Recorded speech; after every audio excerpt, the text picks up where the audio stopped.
The Orvis is not used to link a rope to a hook. In this case I use a carabiner.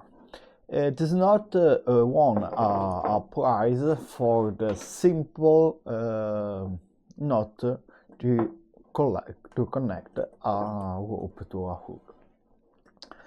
We put the running hand inside the ring.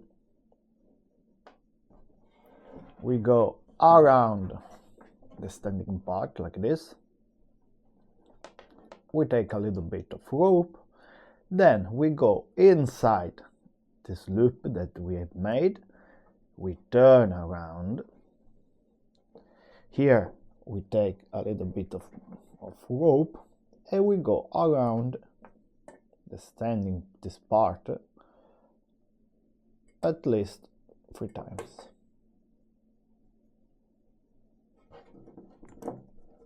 And then you just pull. As you can see, it's a simple knot, very durable. It's very easy to tie. And the only problem is that make a little bit of angle, but nonetheless it's quite good.